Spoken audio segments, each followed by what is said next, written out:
Ready to go here. Mr. Manager, you good? All right, good evening, everyone. I hereby call the Monday, October 23rd, 2023 Cumberland Town Council meeting to order. First item on the agenda is the approval of the minutes, and those are the minutes from our October 10th, 2023 meeting. Any questions on that or discussion on I that? just want to make sure that your attention is called to the amendment that Brenda sent out last week. Yeah, Okay. Brent, is that incorporated into Yeah. the new updated minutes? Okay, great. So moved. Second. Okay, we have a motion, we have a second. Any discussion on those minutes? Seeing none, all those in favor? Unanimous? Next item on the agenda is manager's report. Mr. Manager. Thank you, Mr. Chairman. I've got a few items today. First, I'd like to start with thanking several of the counselors. Mike Eads, his donation of 100 pounds of moose meat to the food pantry has been just overwhelmingly received. Michael, thank you so much. People were very, very excited. It didn't last long, so thank you so much and appreciate that second donation you dropped off tonight. That'll be gone in 2 weeks as well. Ron, for your donation of another pig this year as part of the 4-H auction. Thank you so much for that. 300 pound of pork yield somewhere around 150 to 180 pounds of pig. So we're very excited, very excited to have that. And Bob Vale, looks like you started off our 4-H donation for next year with just buying a pig. So thank you very much. Really appreciate that. Very, very well received, and I can't thank you all enough. That's truly very generous. This past Saturday, we hosted the regional cross-country meet here at Twin Brooks. I would like to bring to the council's attention special recognition to Peter Bingham for his outstanding organizational skills. This is a huge event for us, and it happens every other year. We do the regional, and every other year we do the state. So next year it'll even be busier. But Pete has done an outstanding job organizing police, fire, rescue, town staff, because we shuttle all the spectators from the parking lots up at the high school. So rainy day, miserable day for really an event, but the kids ran and they did a great job. Pete was on top of that, and it really went off with a hitch, without a hitch, and I was really proud of how well that's gone. But there's a lot that goes on behind the scenes weeks in advance, and Pete orchestrates that year after year, and he has a uncanny ability to make these large events work so well. And I just wanted to let you know that he's on top of this. Our Lifetime Achievement Award continues. The sidewalk project on Main Street, the crosswalks will get striped this week, so we got that going. More to come on that. The project will be put to bed probably in the next few weeks, and we'll start up again in the early spring with the granite work that'll go around the cemetery, the final paving of the sidewalks, and then the final paving of Main Street itself. So that'll all happen next year. Peaceful Way, that's on your agenda tonight, will be tabled. I asked that it be tabled as I did not receive the 2-year warranty. They want to use a letter of credit, which is fine. A lot of times they'll give us a performance and payment bond, but a letter of credit is equally as good. The bank could not get that to me in time for this council meeting, so basically I asked that it be tabled tonight because I'd like to have it in hand before I have you vote on acceptance of, or even trying to accept any road. And there is a meeting that's scheduled under your new business item with Lands and Conservation Commission. That'll be talking about the mowing on Twin Brook and Stiles Way for the endangered birds.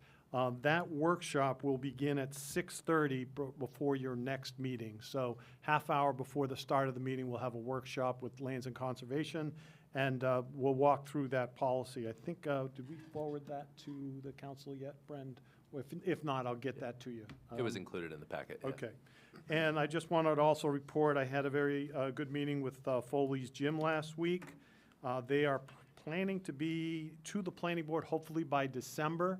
Their intention right now is to hopefully break ground by April.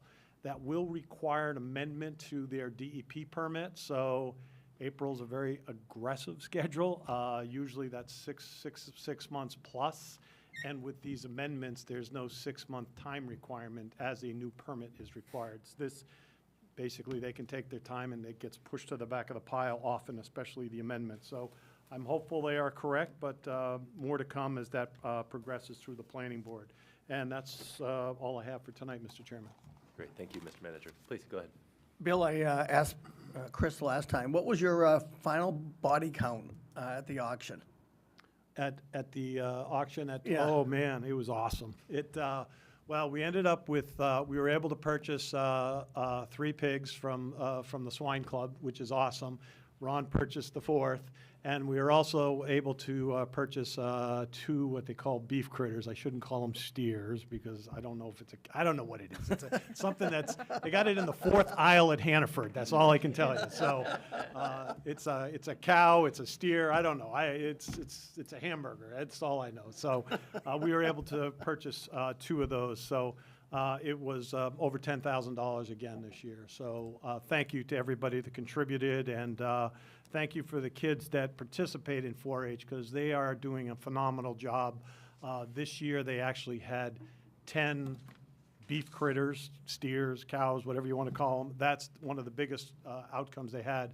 And they didn't have as many pigs, so the highest per pound price I've ever seen in the 11 years we've done it was this year, and it went for $10 a pound for one of the pigs. So that was amazing. Usually it's $3 to $4.50, $5, and $6 is a good price, but $10 was insane, and I think that had to do with about half as many pigs. And Ron Kopp sitting next to me kept driving the prices up. So. Oh, and yeah, that might have been your pig that you bought Yeah, too. I think So, it was. yes. Everybody liked bidding against me. That's great. But if you ever get a chance to do it, it's usually every Wednesday of the fair, and it usually starts right at, I think it's 3:30, 4 o'clock, and it's fantastic. And it's great to see the kids there showing their animals, talking about them ahead of time. If you get there early, you can ask them and quiz them how much it costs to raise the animal and how much they need to break even. And they really do a great job with the 4-H Club, and we should be very proud they hold their meetings here in West Cumberland. So I'm very proud of those kids, and they continue to amaze me. That's great. Thank you, Mr. Manager. Okay, moving on from manager's report to public discussion. Public discussion is for comments on items that are not on the agenda. Comments are limited to 5 minutes per person. Rebuttal comments will be limited to 2 minutes. Public discussion topics may be brought up again under new business for further council discussion. Is there anyone in the audience this evening that would like to engage in public discussion on a topic that's not on the agenda? Okay. Seeing none, we will close public discussion and we will move directly into legislation and policy. The first item is 23-118, to hear a presentation from Goral Palmer Engineers and receive public comment regarding a roundabout on Route 100 at Skillen Road and Blackstrap Road, and to authorize the town manager to submit the final report to the Maine Department of Transportation. I believe we are lucky enough to have some folks from Goral Palmer here to kind of walk us through the presentation. So please, the floor is yours. Yeah, good evening, Council Chair, council members, and town officials. My name is Don Ettinger. I work with Goral Palmer. We're here tonight to discuss this planning project. Also in the audience here is Doug Reynolds, also with Goral Palmer, and Jason Reddy with VHB. So we have I think it's 20 slides to discuss this project, and then we'll kind of open it up to Q&A. All right, so starting out, this is a planning partnership initiative project. So this is a transportation planning study that's jointly funded by the town and DOT. We're lucky enough to have Steve Cole here with us tonight, representing DOT.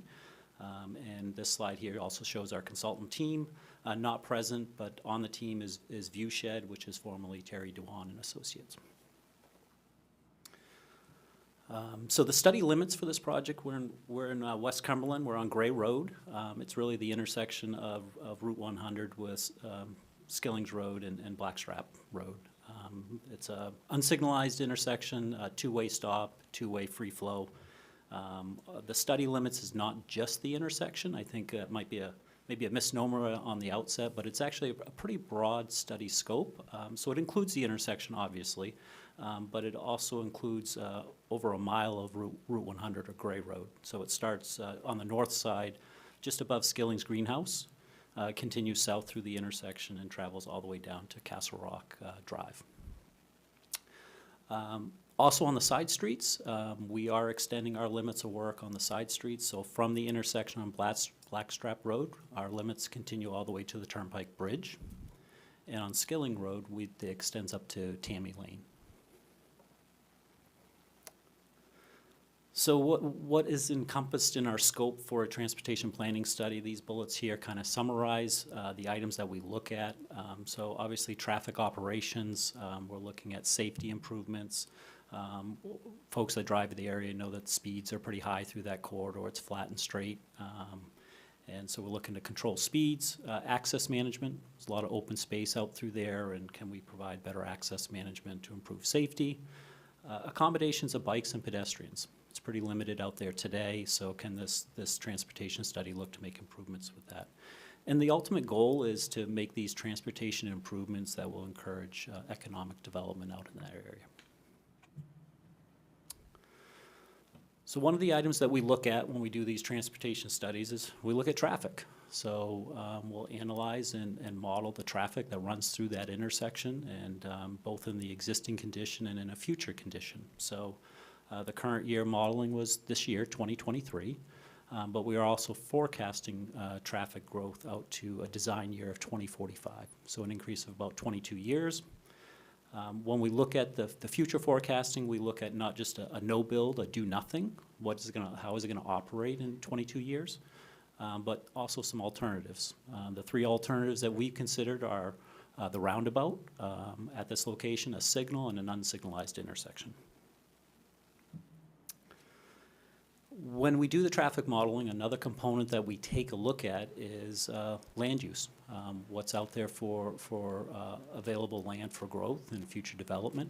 So we've kind of put some reasonable assumptions together through input with the town, and collected that data and then provided that to a VHB who's doing the traffic analysis. So the future modeling accounts for a certain level of growth in this corridor, in the study area, and around the study area. So this is, in a nutshell, the summary of the traffic analysis. We can certainly dive deep into any of these items during the Q&A, but I'll just kind of summarize to you what you're looking at on this table here. So basically, it's 4 charts. This first set of columns here is your existing condition in the present year. Then we forecast out to year 2045, no build. If we don't do anything, how does it operate? And then we're looking at a traffic signal in the future, as well as a roundabout. And then looking down, we have morning condition and afternoon. So what is it like in the peak morning commute? What's it like in the afternoon commute? So the upper part here is your morning commute, and this is your afternoon commute. If we hone in on certain data here, we can take a look at this LOS. This is levels of service. And you're going to see scores anywhere from A to F, and it's similar to your report card. A is good, F is not good. So in the existing condition, you'll see that it operates pretty good. Level of service B in the morning, level of service B in the afternoon. But if we forecast that out to year 2045, you'll see levels of service E and F. So if we do nothing, it's going to fail, is what that analysis tells us. Then we looked at modeling it with a traffic signal, and you'll see we get levels of service C and C, which is passing. And then if we look at a roundabout, we have slightly better results, a level of service B and C. So a good summary of data. There's a lot of other numbers in there. We can certainly dive deep into those. Another component that we took a look at is, and maybe the town is aware of this, over the years, I think the town has looked to signalize the intersection, and it needs to meet certain warrants. This little chart over here on the right kind of shows there's 9 different warrants that need to be met. You need to meet some of the 9 warrants to justify putting in a traffic signal, and it requires DOT approval. It's worth noting that all 3 of the roads at this intersection are state aid or state-owned roadways. And so VHB helped us through an analysis of, does it meet a warrant in year 2023 for a signal? And does it meet it in the future? And so the conclusion that the analysis came to is it doesn't in the present day meet a traffic warrant, but it will in year 2045. So in the build condition, it will meet a warrant for a signal. All right, so jumping ahead a little bit, we just wanted to kind of share these graphics. We actually have a hard copy as well, but this is kind of our concept plans, and they're kind of in cut sheet form, so as opposed to a big roll form, and I'll just kind of walk you through what you're looking at here. And it's an aerial view looking down. North is to the left of the screen. The Skilling's Greenhouse is located here, so our work would start just north of Skilling's Greenhouse. It's currently a 2-lane roadway. We're proposing a 3-lane section, so we're proposing a center turn lane north of Skilling's heading south. And that will be a common theme through the entire corridor.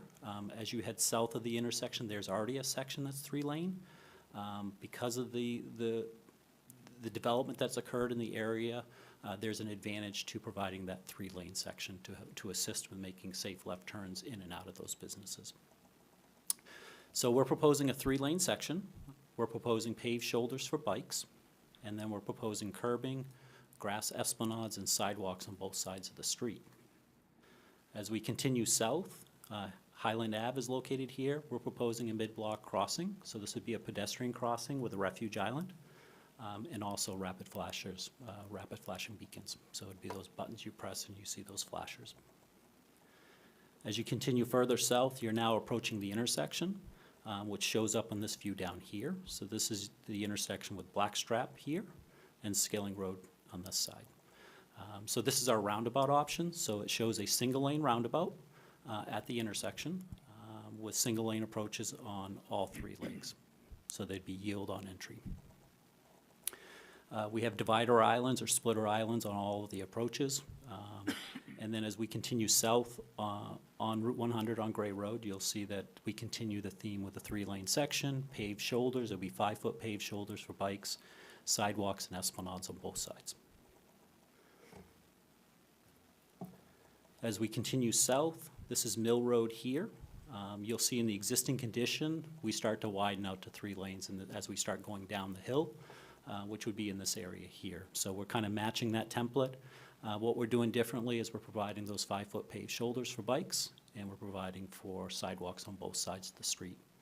As we continue down the hill, you'll see there's Rooster Ridge is located on our right as we're going down the hill.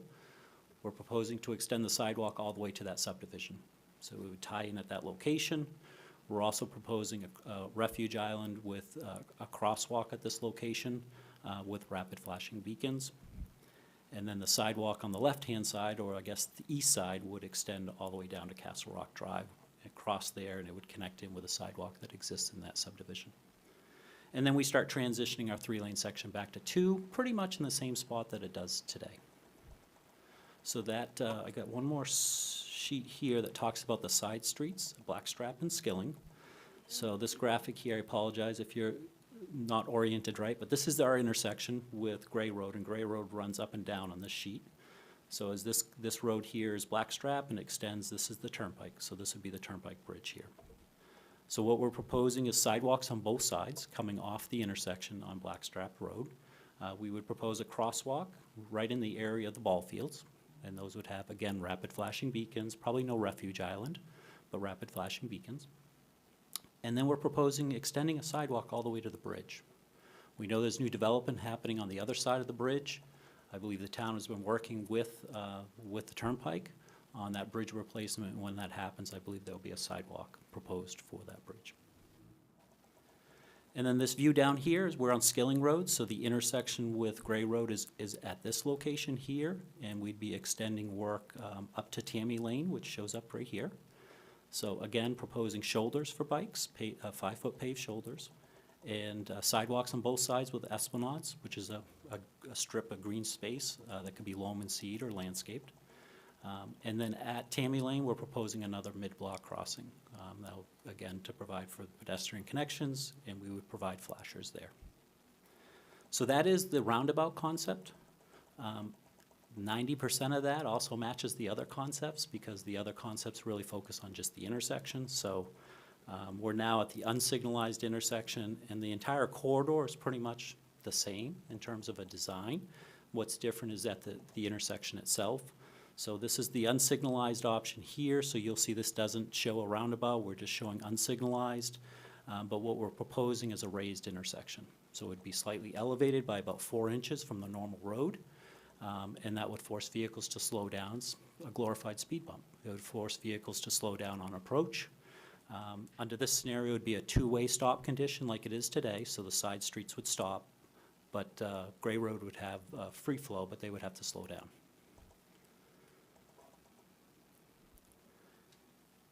And then this is our third option that we looked at, again, focusing on this little corner over here. This would be our signalized intersection option. So under this scenario, we would basically have a signal with mast arms, so we would regulate traffic in all directions through a synchronized signal system. This is what we call our typical sections. This is what the roadway footprint might look like. So the core of the roads, if we're looking at the bottom slide down here, this would be Gray Road. The center of the road where the two travel lanes are, we feel is in pretty good shape, so maybe just a pavement mill and overlay may be sufficient, but once we get outside of that area, we're probably gonna need to rebuild the shoulder areas with new gravel and pavement. So that's what this typical section shows. Proposing curbing on both sides, and then we'll have esplanades, green space, and then the sidewalks.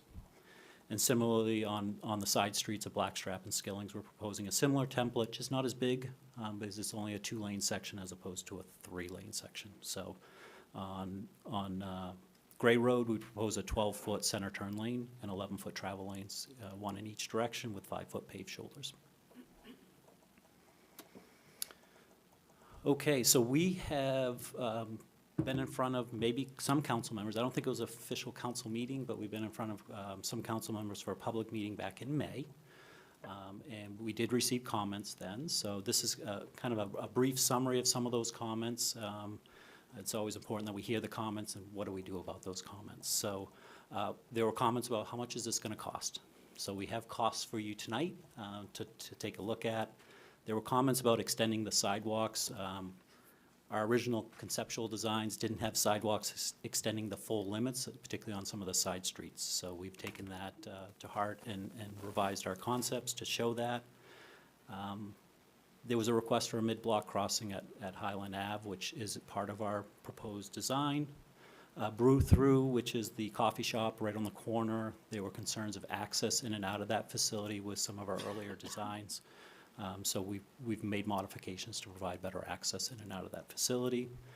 And the same with the Gulf gas station. That's on Gray Road. We had some concerns or some issues with access with the original design, so we made some improvements there. Some folks were curious about the size of the roundabout, like how big is this, and is there other roundabouts in state that we can drive through and kind of get a sense of scale. And so after the meeting, we did give that some thought. I've got, I think, 3 locations here listed. So there's an intersection in Dayton, Maine. It's Route 5 and Route 35.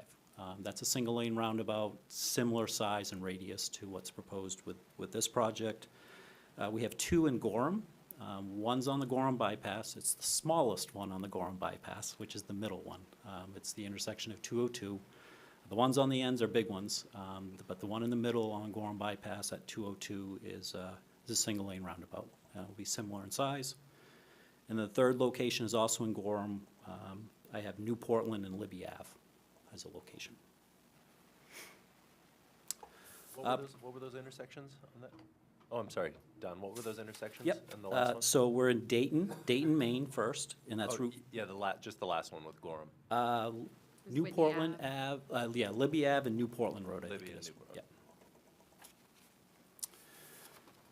All right, another item or questions that were asked is what about property impacts? So at the time of the first meeting, we really didn't have a sense for that. We have a better idea of it now. We've done some calculations for that, rolled that into some of our project costs.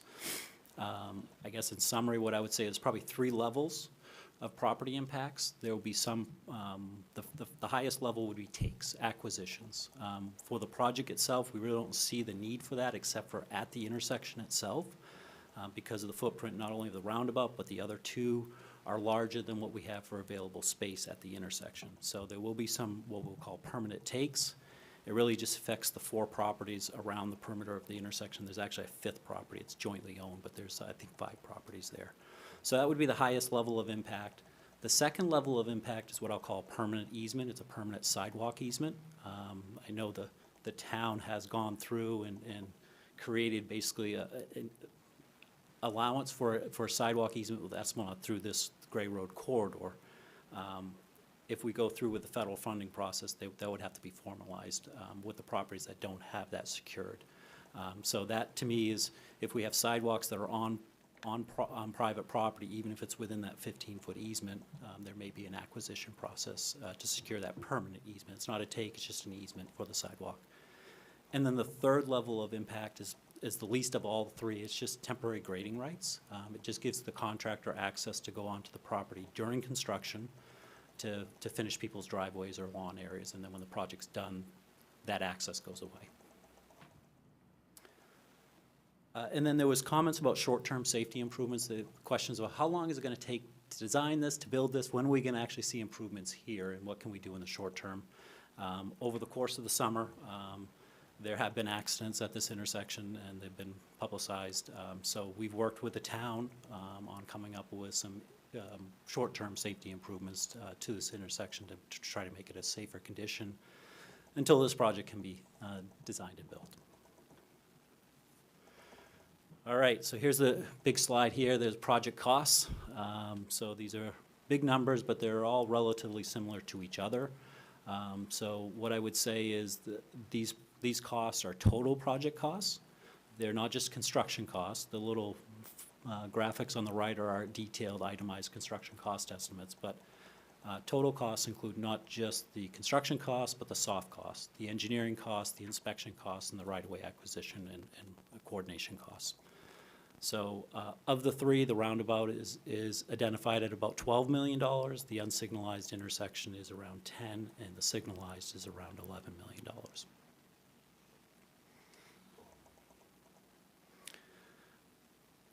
On this item here, it probably will come up in the Q&A, but typically one would think that the roundabout's going to be more expensive and significantly more than a signalized intersection. If this project was just just the intersection itself, I could see how you'd see a larger spread, but since the project includes more than a mile on Gray Road and about a half a mile on the other streets, the large portion of these costs are on the streets, not necessarily the intersection. So it tends to make the costs come a little bit closer to each other through that process. Okay, so here is a qualitative evaluation matrix.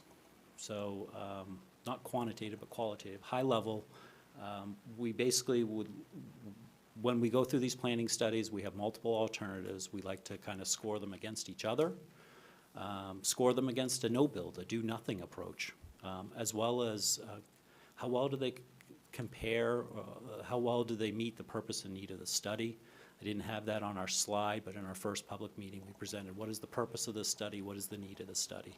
When we get to this level, we want to go back and check what was our purpose and need of the study and how well does each of these alternatives meet that. So, so the slide here kind of, we color-coded it. Green is good, yellow is okay, and red is not so good. And so we came up with some evaluation criteria. And I'll just kind of walk us through this slide here. So the first row would be traffic operations, levels of service in the morning and the evening. The roundabout scored the best. I mean, we had levels of service B and C.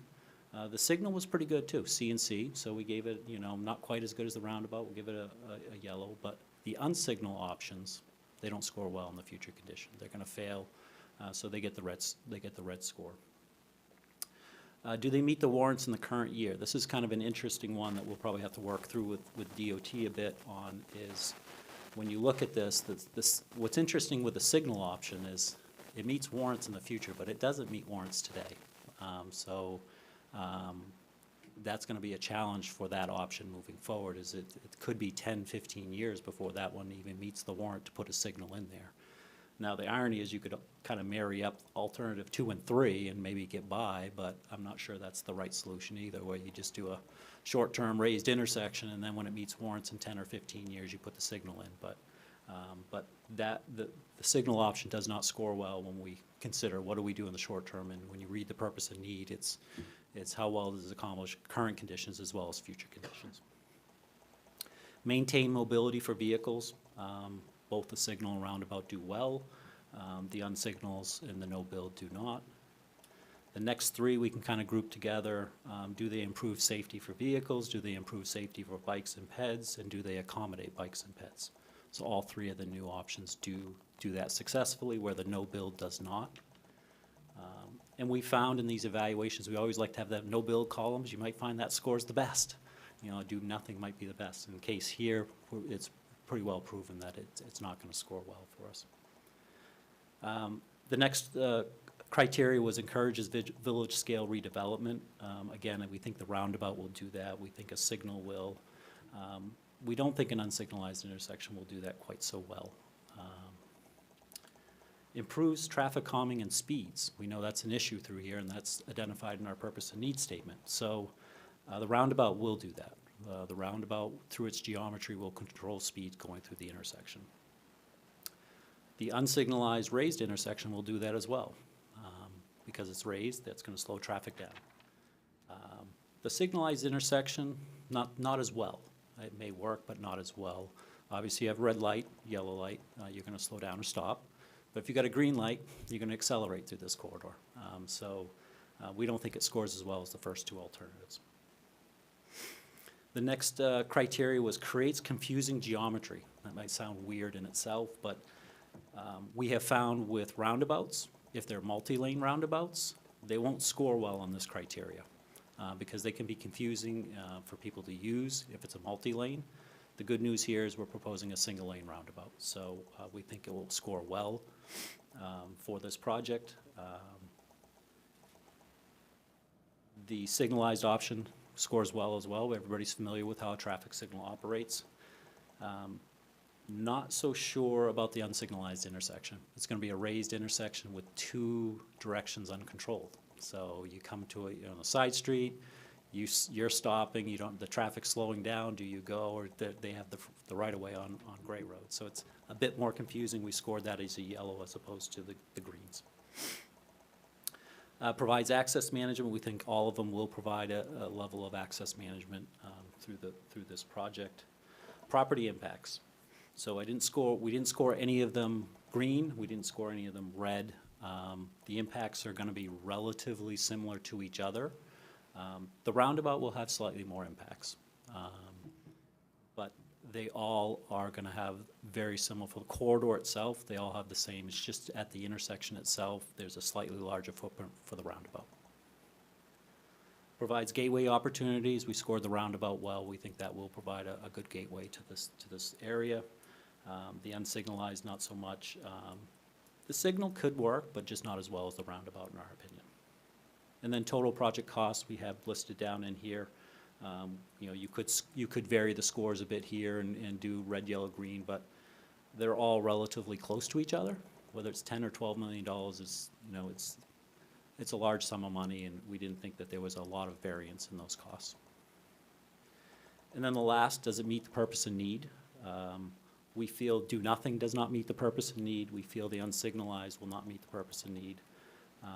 We actually put no for the signal as well, certainly open to DOT input on this, but because it doesn't meet the signal warrant for the first 5-10 years, I'm not sure it would meet our purpose and need. We want to act on this sooner than that. So we had the roundabout score as a yes for meeting purpose and need. So we had mentioned Viewshed is on our team, Terry Dewan and Associates. So they have put together some renderings.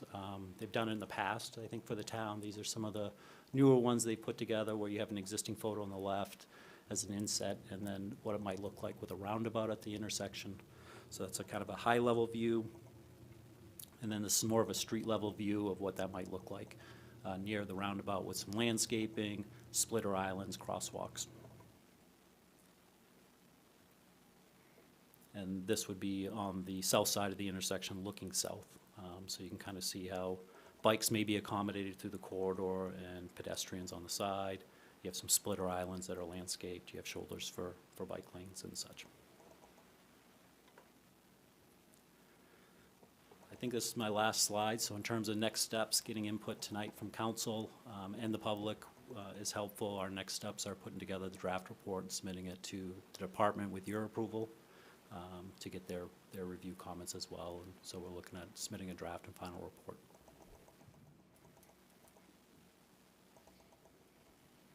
And that's it for me. Great, well, thank you very much, Don. Before you leave, are there, and we open it up for public comment, I believe, yeah, I was just gonna ask if we have Yeah. questions. You're already Yeah. ahead of me. Go ahead. As a resident who lives over there, it's very exciting to see this coming to light. But I do have a couple questions.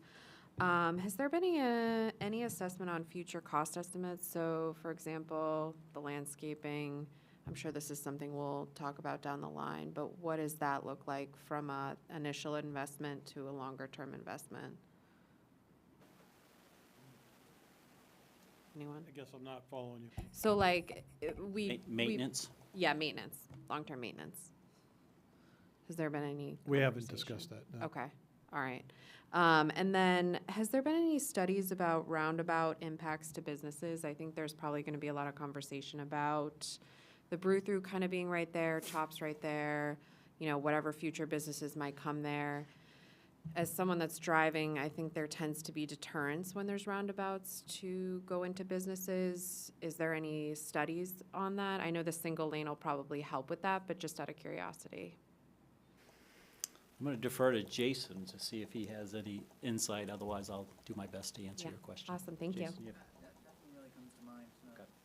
All right, so I'll just associate it to this project in particular. The goal here is to make it as business-friendly as we can. Yep.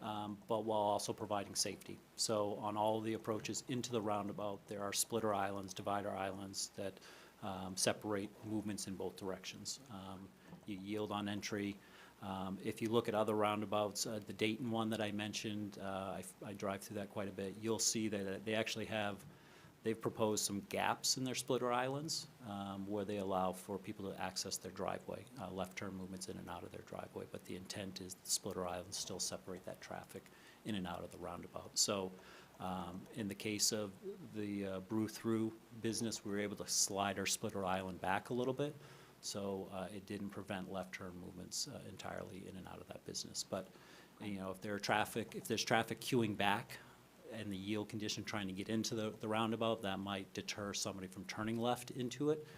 But there are other access points, I guess, that you could still get to that business if you wanted to. So the other goal, even with the other options, a signalized option, we really don't want entrances right near the intersection. So we're trying to push those further back, even regardless of the option we pick. So I don't think that the roundabout will be any worse than the other options that are being proposed. Awesome. That's I helpful. think the bigger thing for me, Bailey, is that this is going to provide a gateway into a community that we've struggled to try to kind of create this destination point. Totally. And I think this is going to be a phenomenal destination point.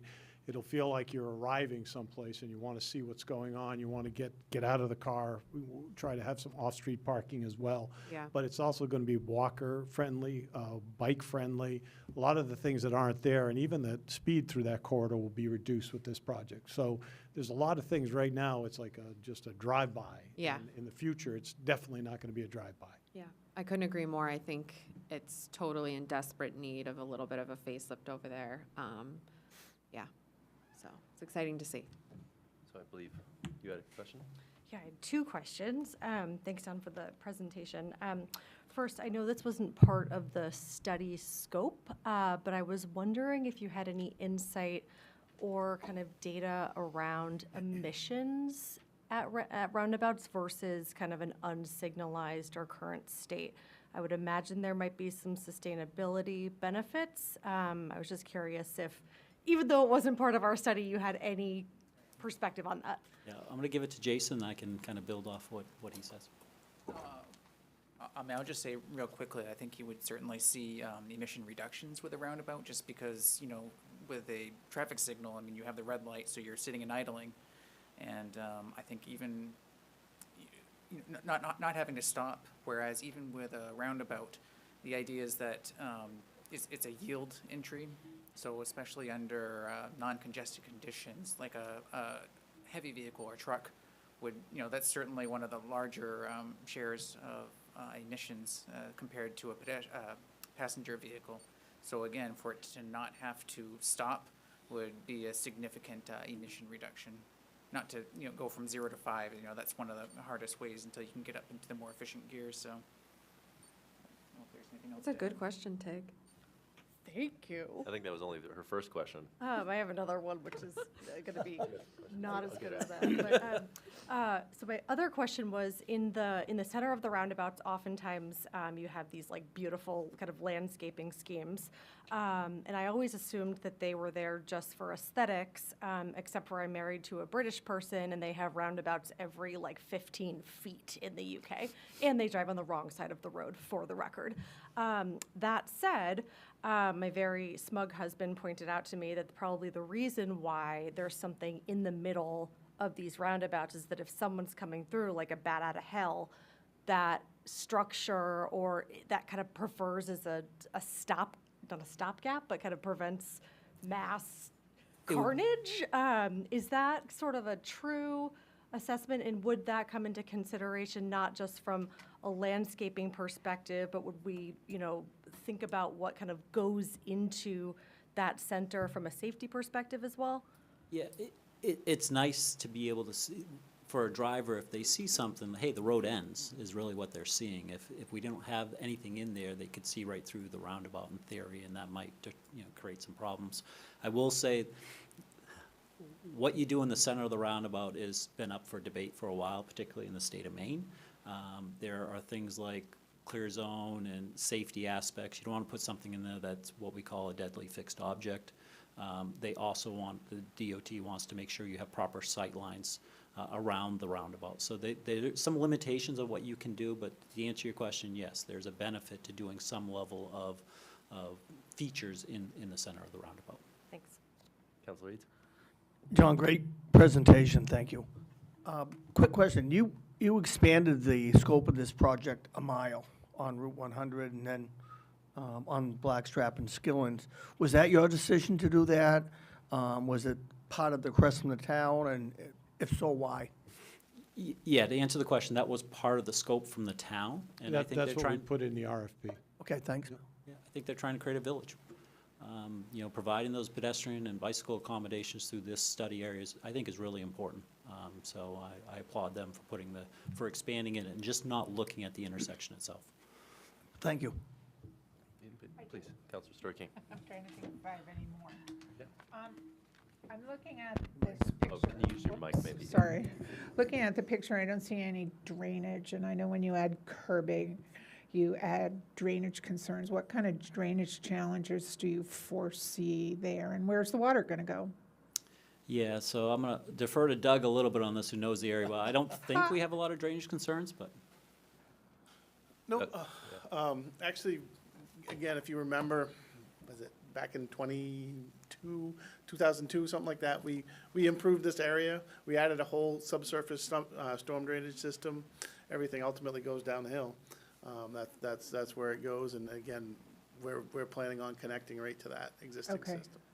So, All right. My other question was on the, so going towards Gray on the left side, are you going to work with those businesses or to do some internal traffic kind of, you know, like in Falmouth, you can go all the way from Walmart all the way to Bucknam Road internally. Will you be limiting the access? Like when I go to the vet there, it's like, am I going to go in here? Am I going to go in here? Am I going to go? are you gonna limit those options? So we are limiting access at the moment to each property, but in terms of internal connection points, it's a great idea, and I would definitely encourage the town to encourage that as parcels get redeveloped, providing that connection. I think some of that's already occurred in Oh, this it definitely area. occurs. People Yeah. zoom from the vet. I almost always go to brew-through when I go to the vet, so. You know, that's the side that's probably the most developed, from the vet down all the way to the brew-through. You can go through pretty easily. The side from Skillins to basically the condo projects, there's really not a lot of place to go there. The other side of the intersection, we'll be looking at that, the connectivity all the way, hopefully down to Bud's Gulf eventually. That's, as you're right though, Shirley, as they are developed, that's when we have to take advantage of that through the planning board process. One more question. Yeah, please, Counselor Reed. John, during your concept of the roundabout, you had the center of the roundabout, and then you had the road, and the space in between the center of that roundabout and the road, is that a slight incline, in other words, so that an oversized load could come down through? Is it? That's exactly what it is. We call it a truck apron. It's a concrete apron around the perimeter or the interior of it. So all the vehicles, cars, passenger vehicles will stay on the pavement, but that allows space for the larger trucks that are going through the intersection. The trailer will overhang into that area. Thank you. Any other questions from the council before we open this up for public comment and thought and discussion? Okay, so I'd like to invite members of the public. Don, thank you again. I'd like to invite members of the public, if you have a comment or a question, if you don't mind maybe coming up to the microphone and just stating your name and where you live. We'd love the input from our friends and neighbors from West Cumberland. I get to go first. My name's Gerald Quinn. I live on George Road. So my comment is, with the roundabout, and if you take either a left or right onto Blackstrap, George Road is an immediate on your right. Somewhat of a hazard. I don't know how far the roundabout's gonna go into that. Is that gonna impact George Road? Because people come around that corner very quickly, and you have to be very aware of what's going on before you pull in there. So, you know, part of my question is there gonna be any more of an impact there? And he's shaking his head. You'll be fine. Okay. My last one is, my other one, this goes back to the town now. I know the fire barn has town water. George Road does not. Would they put a line underneath before they pave it? Because most towns I go into, and I've been a salesman on the road for 45 years, once they pave it, they don't let you cut it for 10 years, or they're gonna charge you $20,000, $30,000 to cut it. So would they be willing, would the town consider putting a line, or at least a hydrant or something where they can connect in later on, and not have to? It Cut up the goes up driveway. to the paint shop now. The water line goes up that far now, so it already passes George Road, so Okay. it would be easily cut in. Okay, and that's my question. I mean, at this point, I'm just thinking in the future, again, if you're not gonna, once you pave it, you're not gonna wanna cut it. So the only thing that I'm a little concerned about with your diagram, Don, is at George Road, where you have the safety island that goes over to the Little League fields. Should we slide that back closer to George Road? Because that's where all the pedestrians are coming out of from that neighborhood. You have it up closer toward the bridge than you do towards George Road now. I think it'd be a better idea to slide it back to George Road. Then you have a crossing at George Road, safety island in the middle of the road, so people crossing will not have to kind of try to look around a corner that they can't see. So, Those are my two. Yeah, Thank thank you. you. Thank you, appreciate that. great questions. Anyone else from the public like to ask a question or comment on the presentation? I believe, yes, please. Yeah, sure. Thank you. Yeah, and just for our wonderful secretary here, if you don't mind just stating your name and where you're from for the record. My name's Linda Jensen, and I live in West Cumberland, and I live on the corner of Route 100 and Mill Road. So before I ask my question, I would like to have a different screen put up. Linda has 5.5-foot retaining walls all across the front of her property now when we did the widening on Route 100. And that pretty much comes right up to her property line today. There's a slight curb on the ground You won't be Yeah. able to see it well here, but Yeah, so anyways, it is on the corner of Route 100 and Mill Road, and I've already had some of my land used for the water line when it went through. I would like to have it explained to me a little bit more of what's going to happen to my property, because the last meeting in April, I kind of questioned it a little bit on the side, and I was kind of told that at some point I'm going to have to remove my fence and remove a lot of the bushes and stuff that we planted and things like that. But I really couldn't talk about it at the time because we were only talking about the roundabout. But now that we've extended it out a mile out, I would like someone to explain a little bit more of what's going to happen on that intersection. Great question. Yeah, Don, if you don't mind maybe addressing that a little bit to your best ability. Yeah, so that is a great question. So this intersection here, when we did present back in May, I did speak with this lady about it. When we did present back in May, we had done a safety audit for the corridor. So we kind of looked at areas that were not so good, had safety concerns. Mill Road intersection was one of them. If anybody lives on the road and travels out of that intersection, the sight lines are not good. So looking to the left down the hill, you can't see traffic coming up the hill. And it's even looking the other way, looking to the right, traffic coming from the north-south, there are challenges. So you'll see, as part of our recommendations, we have a note over here that says, remove trees to improve intersection sight distance. That would be looking to the right or looking to the north from Mill Road, if you're parked on Mill Road at the intersection looking to the north. This lady's property is on the left-hand side coming out of the intersection. So there is a retaining wall along her property. The intent would be not to impact that retaining wall and to put our infrastructure in front of that retaining wall on the roadside. So the plans currently show a sidewalk and esplanade in front of the wall, but if you go out there and look at it, there's not the room to do both. So either shifting the road a little bit away from there to provide space for the esplanade would be part of the solution, or eliminate the esplanade and just do a sidewalk in between the retaining wall and the road.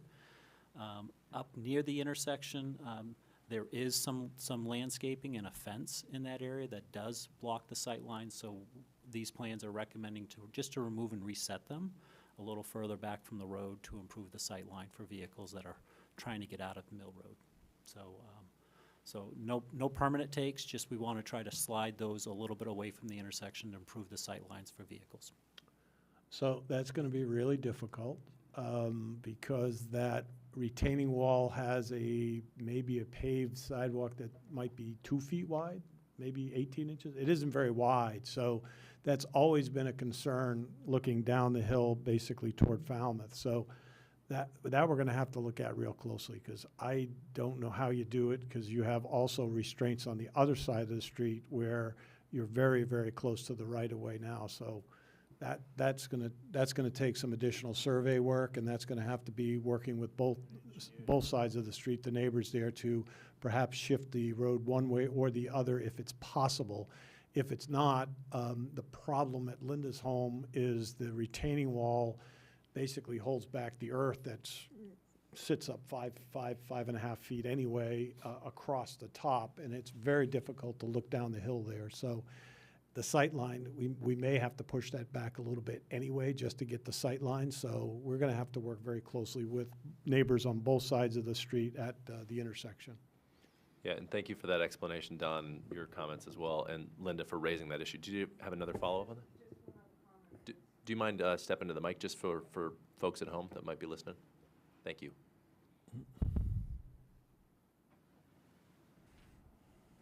Okay, whatever is decided, I just want everyone to be aware of the fact that the front of our house on Route 100, there is not much room there. So if you're going to cut some more of our land off to accommodate whatever you want to accommodate, it's literally going to be pretty much by the door. Is that a full foundation or a stone foundation under It's that? stone. Stone, I thought so, yeah. Yeah, so just please be aware of that. We'll be out to see I you. don't want Route 100 in my yard, in my house. No. I think that's that's a fair concern. Counselor Cobb? I live on Mill Road, and I travel that probably more than anybody here. And Linda has a good point. It's not so bad looking up the hill if you're gonna go south. But if you're gonna go north, and you keep sneaking out, but all you'd have to do is build the end of Mill Road up about a foot to a foot and a half, and you could actually see over the top of Linda's property to see down the hill.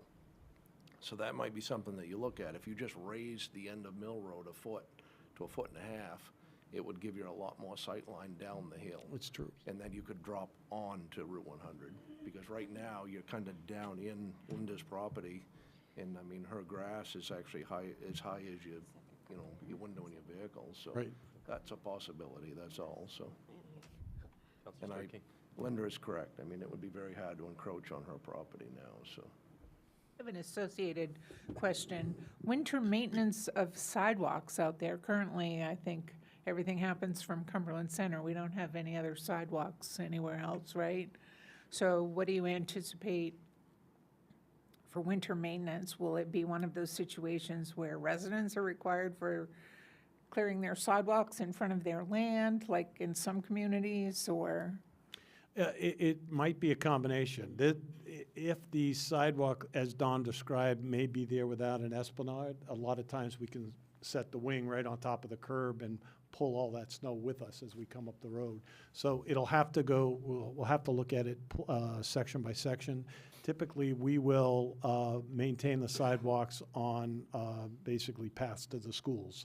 That's typically what we've done. We haven't always gone into subdivisions because we don't. We just don't have the manpower or the equipment to do it. But that we'll have to look at. Obviously, as that business develops, which we hope it does on that corridor, those sidewalks will be important for walkability for the neighborhoods, and we'll have to be looking more closely at it. We do have capacity to add additional sidewalks, but we're driving from Drown Road to get there, so we may be transporting the equipment to get there and starting at some point near the intersection. Okay. But it's a great point. As businesses develop, that sidewalk can't be neglected. I think that was a great question. I also think it highlights the fact that as this project goes along, this is a little higher level, but each property is going to have its own and present its own questions, where we're really going to need to collaborate and listen and hear from neighbors to make sure that there's no negative impacts there, or if there are any, they are mitigated to the best way possible. Mr. Chairman, there are a couple of significant points that were raised at either the first or the second meeting. The first was going to be, if we are successful to get into the queue of the federal funding and state funding for this project, at that time, there'll be maybe a year to 18 months of right-of-way work that will have to be done. It's a very long process. And during that time, what I hope we can do is develop two different types of committees. A West Cumberland business community type of group that would start being our mini chamber of commerce, if you will, to try to encourage businesses to come out there and redevelop some of those areas. And then the second was, we were also going to develop kind of a landscaping committee to Bailey's point, where people would have input. We could have themes that might be into that, into the roundabout versus just, 6 trees and a rock. I'd rather see something a little bit more deeply thought about, because there were a lot of different themes that were talked at one of the meetings, and I think there was a lot of enthusiasm about that. So those two would be kind of on parallel tracks while we're going through the right-of-way acquisition piece, which does take time. They have to follow federal guidelines and federal standards and the federal laws for any acquisition and taking. It's very complex. It isn't the less formal process we have at our community level, where if we have an encroachment, we'll get an easement or a construction easement from somebody. You cannot do that on this project, especially with federal funds. So it's very, very regimented, and it has to go through some very specific, detailed analysis, especially if property has an easement or any type of acquisition. So while that's going on, we might as well start gearing those other processes up as well. Great, thank you for that additional information. Anyone else from the public, please? Yeah, thank you. Hi, Joyce Bond from West Cumberland. I just have a quick question about unsignalized versus signalized. The unsignalized, we would have a raised intersection. Would that have to be removed if we were to get a signal, say, 5 to 10 years down the road? Or could that stay and basically we put in just a signal? Thank you. Yeah, great question. I actually had the same general thought. But Don, if you don't mind addressing that. I'll take a stab at it. I'm not aware of any signalized intersections that are raised. So I had assumed it would come out. And the way the raised intersection works is you have your surface pavement, you usually go around and mill the edges to create a recession. And then you just, it's a series of overlays of pavement. You're just adding pavement to it to increase it that 4 inches. So it's relatively easy to take it out if you have to. But Jason, are you familiar with any signalized intersections that are, okay. Yeah, Looks like no. we're not aware of any that would be raised and signalized. Great, thank you. I believe this woman was first, Mr. Sherman. No, just your neighbor sitting next to you there. Yeah, we'll get you next in the queue here. Hi, I'm Mary Ware from Pleasant Valley Road. My concern is if you put in a roundabout, I would hope it's going to be wide enough for, we've got the Cumberland Fair, and there's people with livestock trailers and those big old gooseneck trailers, and you've got to get around one of those. I have experienced in Buxton, you must know that roundabout.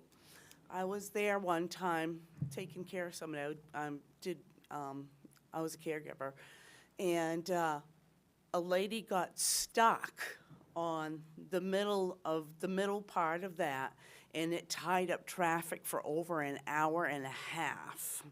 So that's my biggest concern, as I would hope that wouldn't turn into a mess like that, quite frequently. Yeah. Thank you. Yeah, thank you, Mary. Please, Councilor Coppin. There's nobody that will struggle more than me. I mean, a 53-foot trailer, and then a 25-foot trailer truck, and then a 40-foot wrecker towing it. I mean, I have to deal with this day in and day out.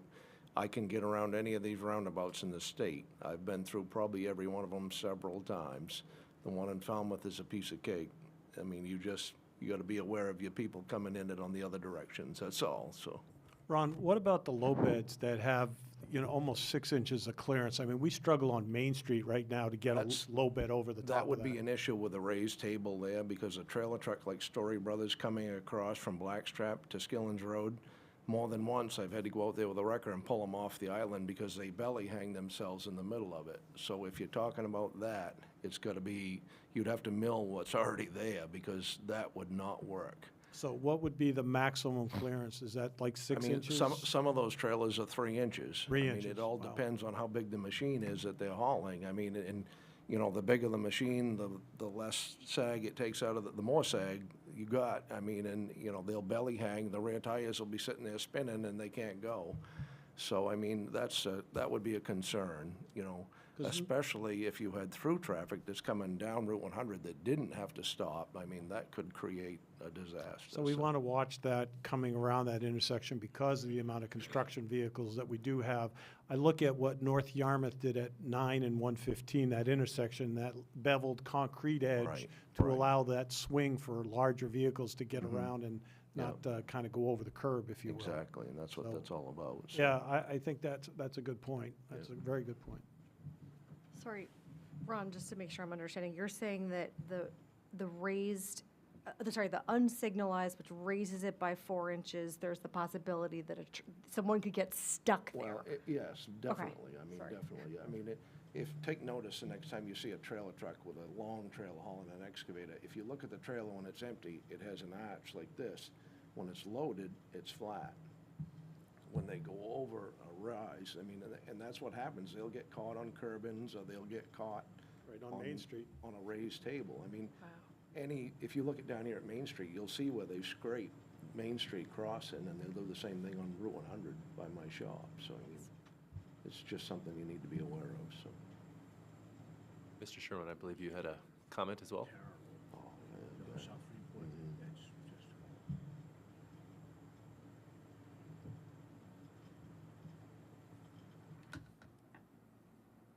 yeah. Bruce Sherwin, Blanchard Road.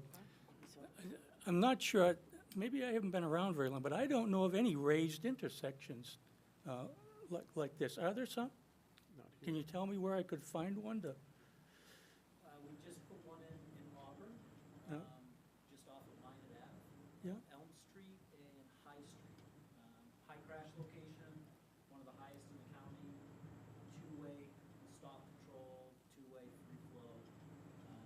We reinforce safety improvements with signing and flashers, the whole intersection is raised. And how soon before the intersection does the raising start?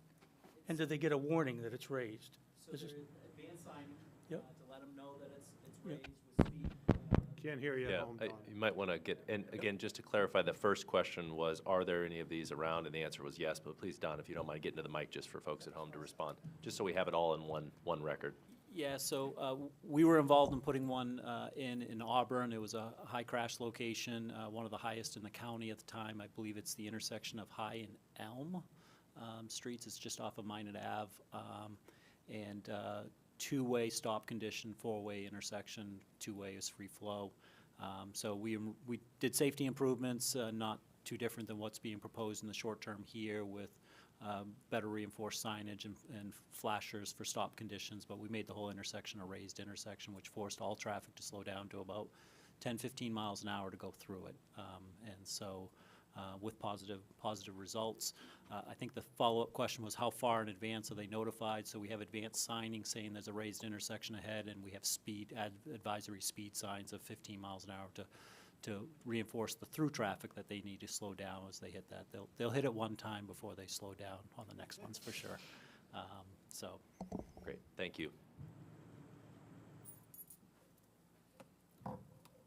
I think the raised intersection sounds like a good idea. It's going to slow people down. I like that idea. It's relatively, and also I like the three-lane idea. We've needed a turn lane there for a long time, in my opinion. So my question beyond that would be, this sounds like a two-stage process, but I really don't know. That we're going to do these things to improve the safety now and maybe a roundabout later? Is that what we're looking to do? Do some improvements now?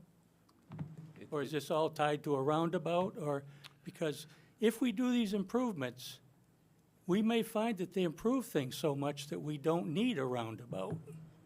That's a possibility. We don't need to spend all that money for a roundabout, possibly, to just tear up what we did to fix this now. So what do you think about that?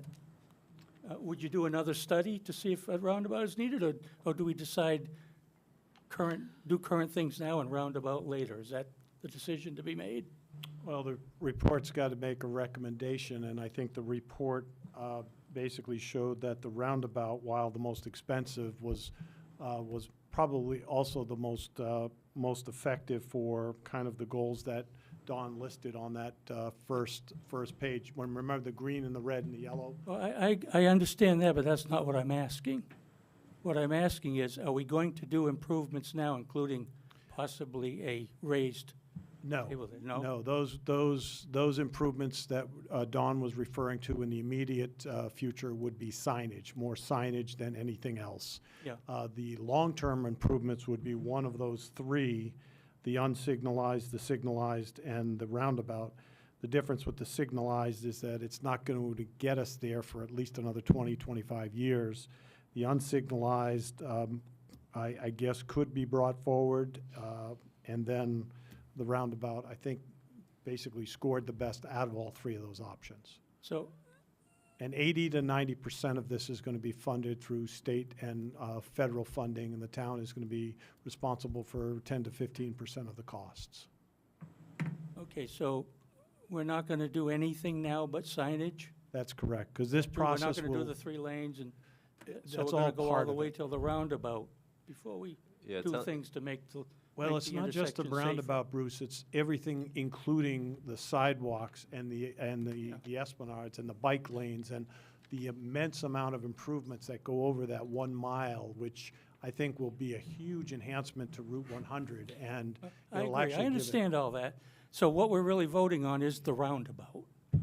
That's the issue. I think that's the We go with project the that scores roundabout, the and then we get best. all these other things done at the same time. That's all because it sounds like these other things that could be done would solve the problem without a roundabout. That's what it sounds like to me. The So, signal just my could, opinion. but the signal could, but I'm not talking about a single Yeah. signal. I'm just talking about the improvement, slowing people down on Route 100. That's the key. The roundabout's gonna slow them down, or a raised table may slow them down, might be cheaper. I don't know. Something to think about. The other thing, you folks down a mile south of there, you recommended a four-way stop. Did you look at a four-way stop here? Is that yes, something to that was consider or looked no? at by DOT almost a year ago. That was one of the meetings we had where, must have been 3 years ago now. The representatives from DOT came out and that was their recommendation 3 years ago, and it was not accepted by the town at the time. Yeah, so, well, 3 years is a fair amount of time. Traffic hasn't changed much. Yeah. All right, thank you. Thank you. Anyone else from the public have a comment or question, or please?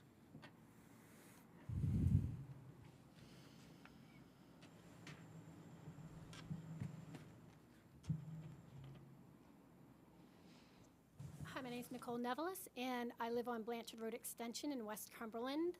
Thank you so much for a really great and easy-to-understand presentation. I very much liked it, and I'm in favor of the rotary or roundabout, whatever you want to call it, as long as it doesn't impact her home. I think that's one of those important things. My questions are actually more for the town, because we're talking about making it more walkable and more attractive, and I think that's really awesome. The community outside of the scope of the project, people, say from where I am, people on Skillen, are going to want to walk to this destination place. So is part of like the overall plan outside of this project we're getting federal funding for? Do we see a bigger plan of making sure that people from these neighborhoods can walk safely down there? Because I'd like to walk safely to Caddy's today to get my ice cream, or I run and walk along these roads quite a bit. And so we can see that if that becomes more of a destination, then we'll have to account for safety. So that's one of my questions. It's a really good question. Years ago, when my kids were in Little League in West Cumberland, we used to allow them to drive their bikes from the center out there. You wouldn't do that today. And as traffic got more active in that area, and speeds were an issue, we've invested well over $1 million on Skillens Road to widen the road out and put paved shoulders that were never there before. So the drainage and the paved shoulders are there. The extension of the sidewalks would be up to the council in future CIPs, where capital improvement plans, where we look ahead 5 years. We won't know if we're even in the queue for this project probably until next year sometime. So when that happens, then we would have adequate time to plan and look at connectivity of different elements of sidewalks or paved shoulders, or both in some cases. Because when you have sidewalks, you usually want to have bike lanes, and the bike lanes don't need to be 5 feet. They usually are 2 or 3 feet. So both of those elements work pretty well on Skillens Road, and Skillens Road has the infrastructure to support that because of the drainage that's already in place. Perfect. And my second question actually does come into timing. Is this run at the federal funding? Is this kind of a one-shot only thing, and we need to take advantage of it now? Or is this something that, that we're able to go into these capital improvements, again, and put in for the funding? The money that's available now at the federal level will probably be gone in the next 3 or 4 years. Okay. And if we don't participate or ask for that, there are multiple other communities that are doing the same thing that we're doing right now, and we would like to be at the front of the line, not at the back of the line. So if this is going to happen, I think this could change West Cumberland in a very, very positive way, and I would love to see this happen. And roundabout or whatever it is, I think, to me, it's everything that goes with it in both directions that basically gives, I think, some cause for celebration that we're actually giving this whole corridor a massive facelift. Excellent. Thank you so much. I appreciate it. Yeah, Thanks for the Nicole. questions. Anyone else from the public have a comment or question? Okay, seeing none, I guess we will bring it back for council discussion here before moving on to anything. Does anyone else from the council have a question or a comment? And again, it was the agenda item before us was to hear the presentation from Goral Palmer and receive public comment regarding the roundabout on Route 100 at Skillen Road and Blackstrap Road, and then ultimately to authorize the town manager to submit the final report to the Maine Department of Transportation. I'm guessing in line with the idea, Mr. Manager, to get in line for that potential funding that's available now. Councilor Vail. I'm happy to make a motion to put this to further discussion. I think that the motion is an appropriate next step, and then some discussion behind it. So without any opposition, I will move to accept the report from Goral Palmer Engineers and authorize the town manager to submit the final report to the Maine Department of Transportation. We have a motion. Second. We have a motion, we have a second. Any public, or excuse me, I council just want to discussion? be abundantly clear that, because we talked about numbers, that our motion is just to allow the manager to move the report forward.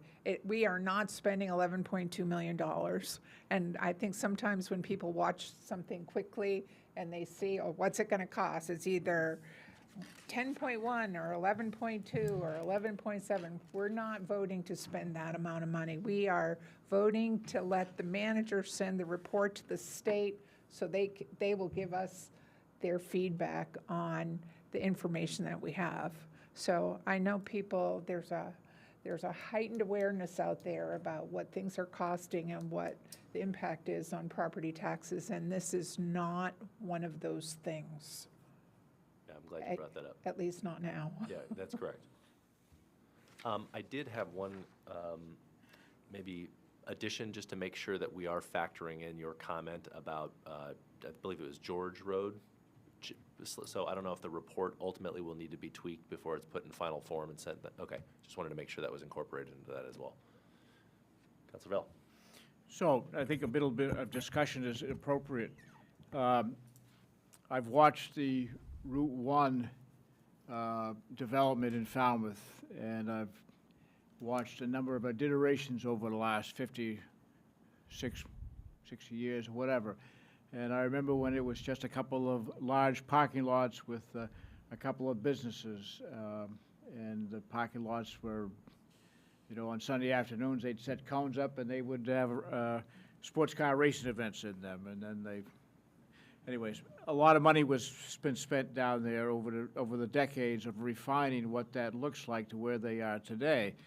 And as Ronnie pointed out, and I don't want to steal his thunder, but this is about economic development. This is about providing an opportunity for the property owners, for the town of Cumberland to move ahead into the next 50 years. This is what I feel is visionary, and it's the right move to make for us to support this effort, to get behind this.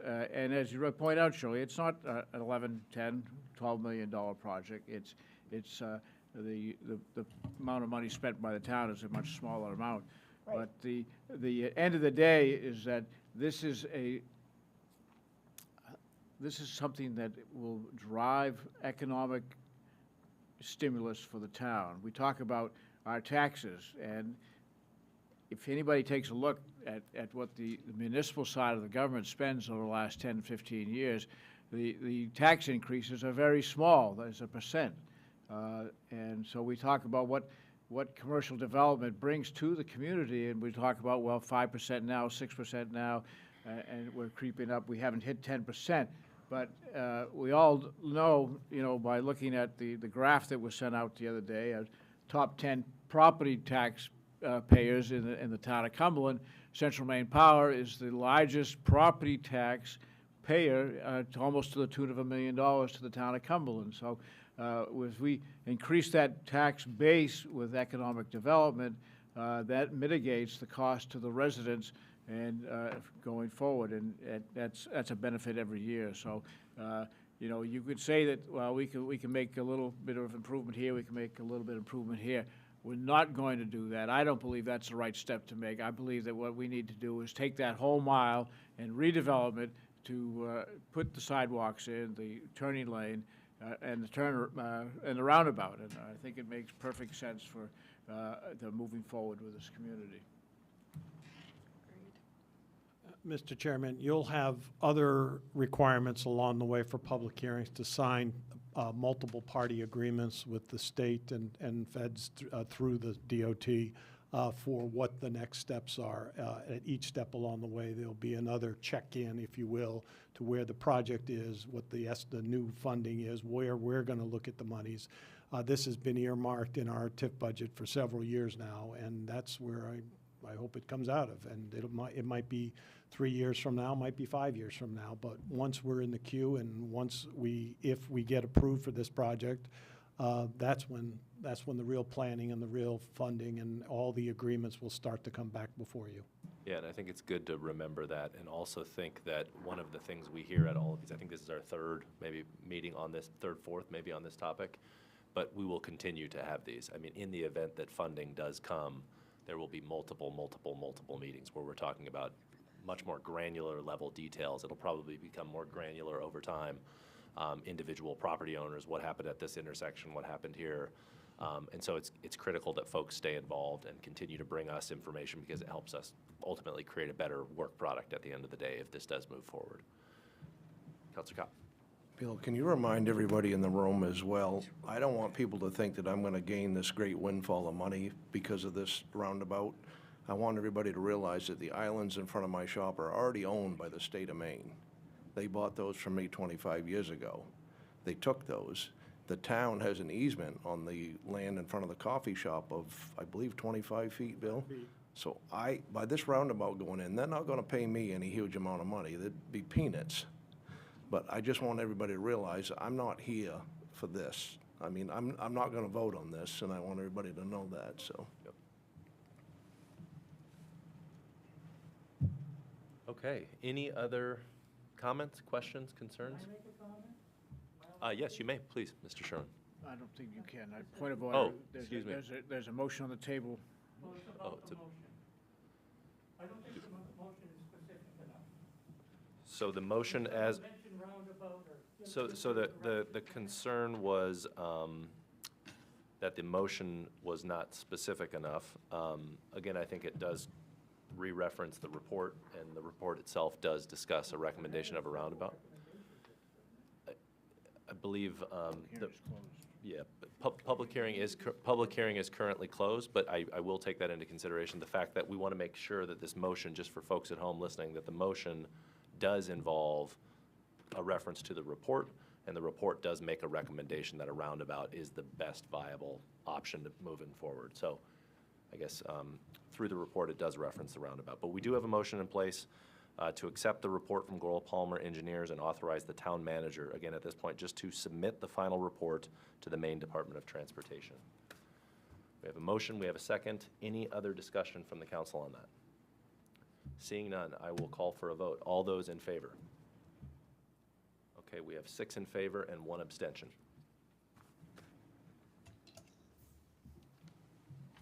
Okay. And thank you to everyone from coming from Goral Palmer. I know this was a long, just agenda item in and of itself, and thank you everyone for your comment. The next item on the agenda is 23-119, to hold a public hearing to consider and act on accepting Peaceful Way as a town road. This has been tabled, as discussed by the town manager earlier, until some legal review process has been completed, so that will likely come to us again at some point. On November 13th. November 13th. Thank you very much. That will be back on the agenda November 13th. The next item on the agenda is 23-120, to hold a public hearing to consider and act on an automobile graveyard permit for Cumberland Salvage for the period of November 1st, 2023 through October 31st of 2024. This is an application for an automobile graveyard junkyard permit, something that's been granted many times in the past. I think this was before us 2 weeks ago, and Councilor Story King brought out that there was some information missing from the application, which has now been updated. So Does anyone on the council have any questions? Does anyone from the public have any? I guess we'll start here with Just a Councilor Cobb. question on Yes. the last one. Do we need to vote on the table? To move to table? Oh, yeah, we Yes, should. good point. Thank you very much. I move to table till November 13th. Item 23-119. Second. Okay, we have a motion, we have a second to table. All those in favor? Unanimous. Thank you, Councilor Cobb. Good catch, good catch. Okay, moving back to the automobile graveyard permit for Cumberland Salvage. Does anyone on the council have any immediate questions or concerns?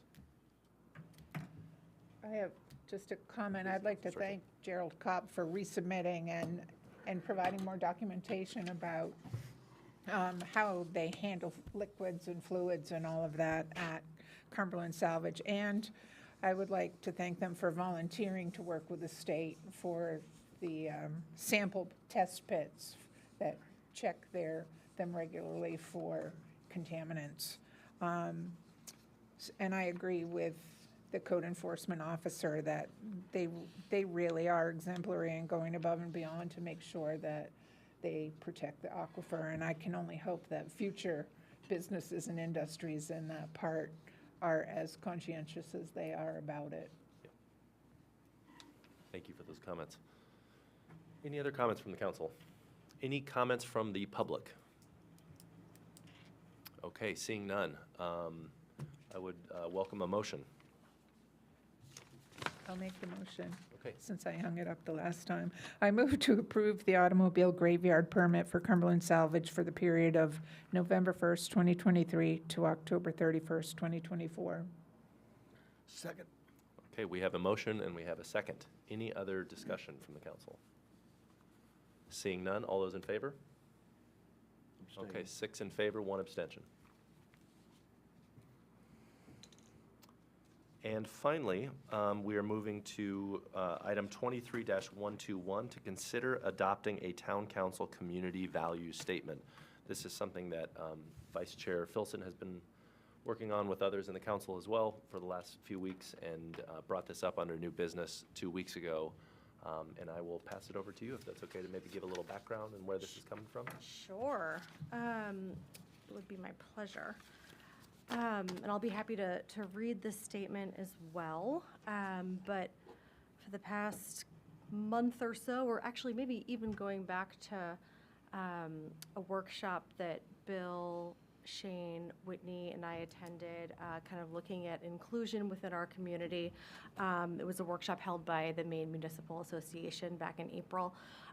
We've just been thinking a lot about kind of our community and our value sets, and not even just the folks in Cumberland, but people that are coming into Cumberland as well.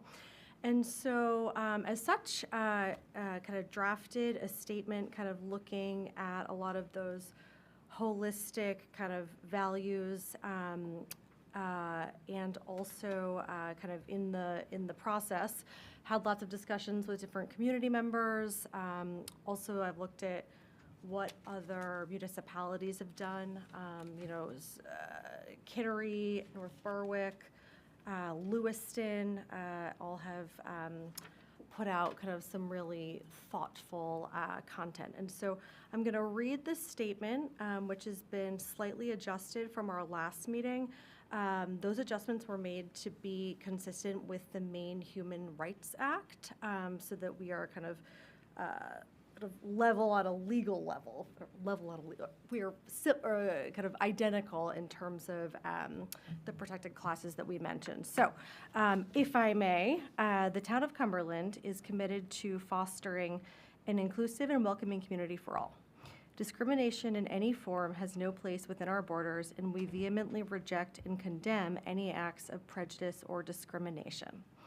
We believe every individual, whether a resident or a visitor, should be treated with dignity, respect, and fairness, regardless of sex, sexual orientation, race, color, ethnicity, gender identity and expression, religion, ancestry or national origin, age, physical or mental disability, or any other characteristic.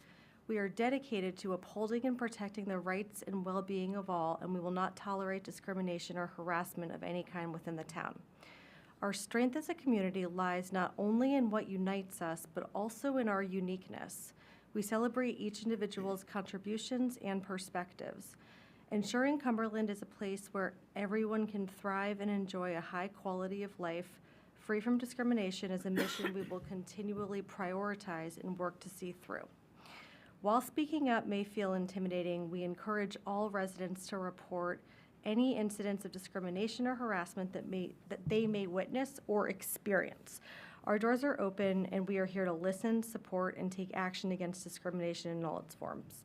Please join us in promoting tolerance, understanding, and empathy. Together, we can build a brighter and more equitable future for Cumberland.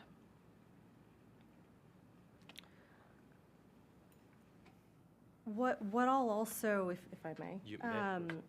kind of put out there is, I've been kind of thinking through this clearly because I wrote it, but what is sort of the role of a statement like this in our community? And so for me, I think that it reiterates that people who are targeted in our community know and believe that they have a town council and law enforcement who are going to protect them, right? And I think that's the also really important part of being consistent with the Maine Human Rights Act.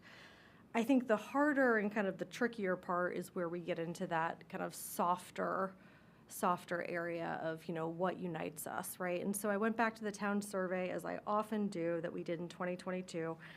And you go back to that big word cloud, and our top 3 words that residents inputted were community, family, and home. And so, I think that we find our identity and kind of our sense of belonging in all corners of our town, right? And so this statement kind of sparks questions to me like, do members of our community feel like they belong? Do they feel safe? Do they feel like they have a seat at the table? And if the answer is no, then as a public servant, I don't feel like I'm doing my job.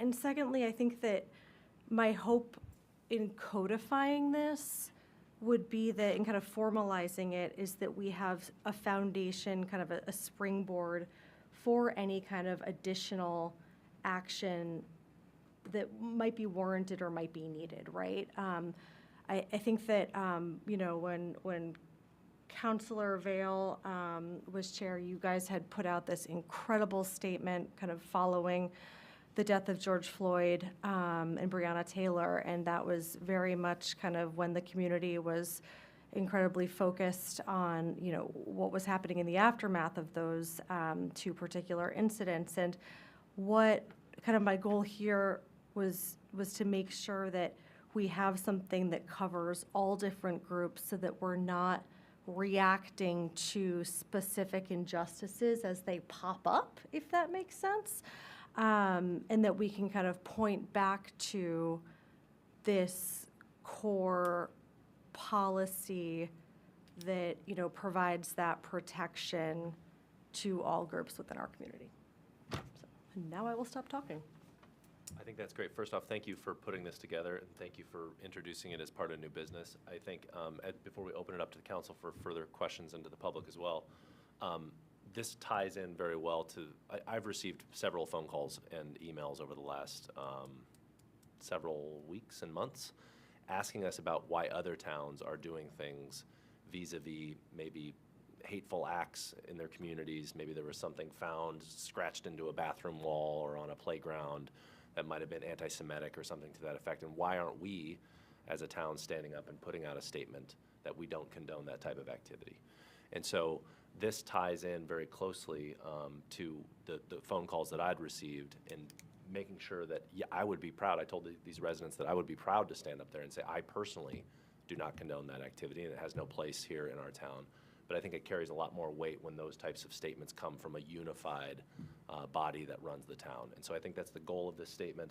Originally, the red text was not in there, and so it's been updated in part because, like Councilor Filson said, we wanted to make sure we weren't missing something. And we wanted to track the language of the statute, which is the Maine Human Rights Act, make sure we're covering all of these bases so we don't have 20 different micro policies every time something pops up. But again, I appreciate you taking the initiative to put that together. in sharing that. And I will open it up now to the council for any questions or clarifying comments that anyone might have. Councilor King.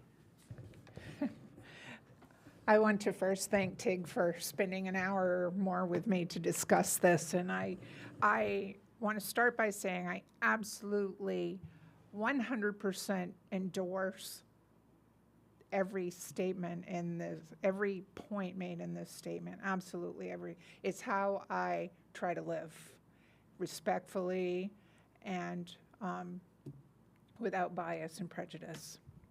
That said, I'm going to go back to Bob's statement, silence is not an option, in his previous statement. One of the things I see us doing as a council doesn't relate to any of these protected statuses, but I want to call our attention to the incredible socioeconomic bias that exists within our community. And that is very concerning to me because there are people in our town who do not feel safe. They do not feel like they belong because perhaps they live in a household that doesn't have the household income that someone in another part of town has. And so my challenge is going to be to this council that we walk the walk, we don't just talk the talk, that every individual that gets up at that podium is treated with kindness and respect, whether we agree with them or not, and that we not prejudge what they're going to say just because of what we've heard or what we expect they might say. I would like for us to take this opportunity to become better listeners. I've had some experiences in the last year that have made me step back and try to become a better listener, not just in what people are saying, but why are they saying what they're saying? And I think it is incumbent upon us to deliver that to our community. That was very well said. Thank you. Comments from anyone else on the council? Councilor Vail. I'll run my big mouth again. I've kind of struggled with this from a number of different aspects. I didn't really like the idea of sending this out to have it vetted because I thought, okay, it loses some of the originality of thought of this group. If we run it up the flagpole to have every lawyer and every policy expert sign in on this, is it still our statement, or is it somebody else's idea and that we're all signing on to it? So I'm a little uncomfortable with that. And then on a deeper level, it's really more personal for me because I have to ask the question, who am I? I'm not the nicest guy in the world. I'm not the most generous, and I can list off my faults, and if I don't, my wife is sure to help me out with that. But I'd like to think that I am a better person than I was years ago, that I'm striving to become a better person as I age, and it's a work in progress. And I think perhaps this statement is a work in progress. It's not perfect because it really isn't not my statement. It's a group statement, and I think that I can agree to wholeheartedly endorse it. What I really want to endorse, though, is that I'm living in a community that I will not tolerate discrimination. I will not tolerate bullies. That I will stand up and face them, and I think that's really what the duty is. And it doesn't matter whether we're talking about religion. It doesn't matter we're talking about anything else. And I think about what the world around me, and on some level, this is a luxury for us to sit here and discuss this topic tonight. A lot of people in the world are worrying about having a bomb fall on their head or walking out the street and getting shot, and where their next meal is going to come from. And so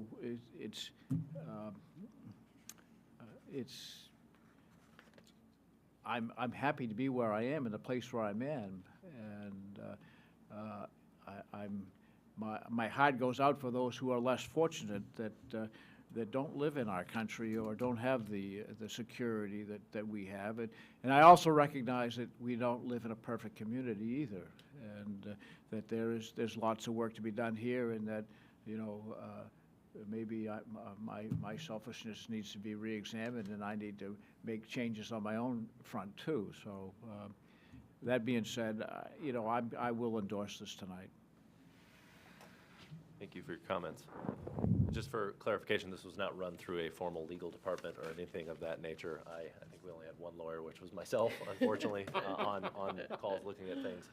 I think in terms of bouncing it against the statute of the Human Rights Act, Maine Human Rights Act, I just wanted to make sure we weren't forgetting these vulnerable, protected classes that are often referenced in court cases and constitutional decisions about what level of scrutiny needs to be applied for protecting certain classes of folks. And I felt like there was just some gaps here that we were missing. And so really what the red is here is making sure we're having as broad an umbrella as possible. And I think to Shirley's point, talking about socioeconomic differences, even though that's not something listed in the statute, the end paragraph says, or any other characteristic. So to me, that ties back to making sure that we're not discriminating against anybody for any reason, and we do not tolerate that in our town. And so, again, it's trying to be the broadest act that we possibly can and the broadest statement that we can possibly put together. I just had Please. one more thing, and I shared this with Tig. The line that enjoy a high quality of life. A friend of mine from away read that line and she said, "Oh, that could be expensive." Yeah. If we were to guarantee that everyone was to enjoy a high quality of life, who's? Well, it depends what you define as high quality. Yeah, see, I shy away from subjective things sometimes for that reason. What is the definition of a high quality of life? Mine might not be the same as yours. Mine might be an extra hour to work in the garden. Yours might be an hour at the spa, And if you came to me and said, I would like you to pay, the town of Cumberland to pay for my hour at the spa because I'm not enjoying a high quality of life. That was her point. Well, just to be clear, no one's asking the town to pay for any of this. This is just more saying we are not. Thank you If that for was the case, we would clarifying definitely add that language. But I again, Councilor Filson, I really appreciate you taking the first stab at drafting this and bouncing it off other councilors. Do we have any comments from anyone in the public here? Please. And Nicole, I know you were up earlier. If you don't just mind saying your name again. Okay, it helps me remember what it is. So Nicole Nevelis from Blanchard Road Extension, and I just have to say I smiled when you mentioned socioeconomic, Shirley, because it is in the community, and I think when we're looking to make these statements, we are looking to address all of the members either coming into or within our community, and it is such a heartfelt issue for people that I do feel, not just putting it in with all other things, but really saying, hey, community, we hear you and we hear your pain. It goes a lot further for people to buy into the statement and endorse the statement and see that it is being made with heart and not in substance and not lipstick on a pig. For myself personally, I like the statement. I do feel strongly. I come to town council meetings a lot of times because I hear these people and I think somebody's got to come and suit up and show up for some of these people to help them out. And, for myself, I'm not in that same type of a circumstance, but certainly I'm not living on the force side either. So, I think if we can, as you evolve it and get into your next iteration, next draft, because there's just such a huge population here, often you have the conversations of has and has not, force side or the poor side. It's probably one of the first things I learned when I moved here. When I moved here, I was like, I got a house down a dirt road and I don't see my neighbors. Yes. Instead of having to see stoplights and gas stations and hearing all the city noise. So, but that was the first thing I learned 10 years ago, and that's probably not a good reputation to have about the town. And when people ask me, where do you live? they're like, oh, you live where? Oh, you're not on the 4 side, or you're not in central Cumberland. So it's a reputation that does go outside of the town, and, you know, I'll usually respond back to somebody with that kind of response, like, hey, my Mercedes looks just as good on Blanchard Road Extension as it's gonna do looking over on Route 88. But it's clearly, you know, as Shirley pointed out, that's clearly something that is entrenched within the community, and it would be really nice to see a more formal stand in that kind of statement to say, hey, we're not gonna show bias to the people within our community because of their economic standing. Yeah. Thank you for sharing that. And I do think that the intent of the statement is to make sure that we are not tolerating any discrimination of any form in any type. And so I think, as you mentioned, Councilor Filson, this is really our first stab at doing something like this and putting a foundation in place so we do have things, and future councils, not even this council necessarily, can build upon and change and adapt over time. Are there any other comments from the public on the statement itself? Please.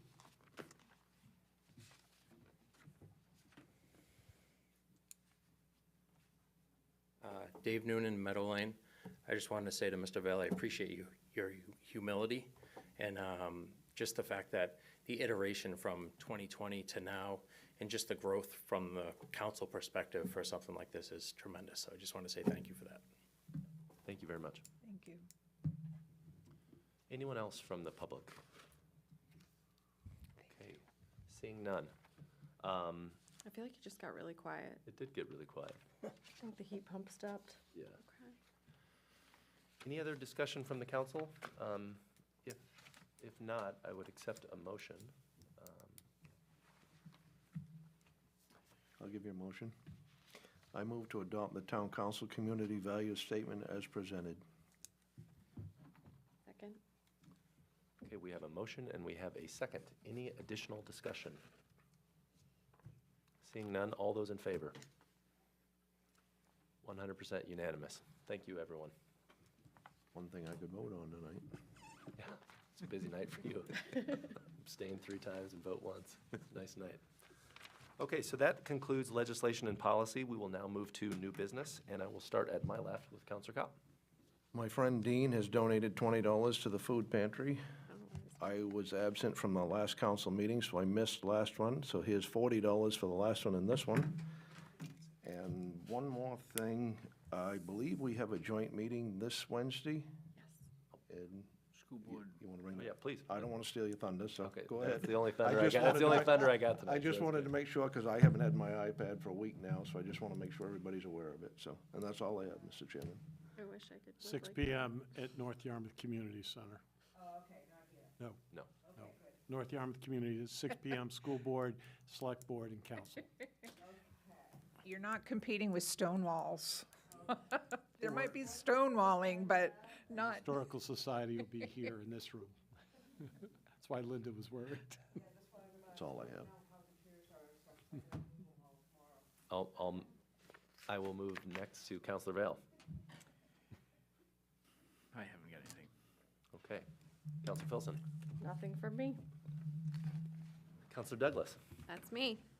As a quick follow-up to our meeting on the 10th, I wanted to give Bill Shane a moment to share a few updates on the potential playground that might come to Twinbrook. So this last year, at the end of the year, the council funded monies to go into a reserve fund for a future playground. Unfortunately, it's not as simple as just showing up with a bunch of volunteers and erecting a swing set. It's a lot more complex at that, especially at Twinbrook. Pete Bingham basically announced at the last rec committee meeting that we were looking at an area around the shelter building. And on the diagram I have up on the screen, that's the shelter building where the bathrooms are and the overhang and the picnic tables and so forth. This big box around the shelter area represents about 9 to 10 acres of space.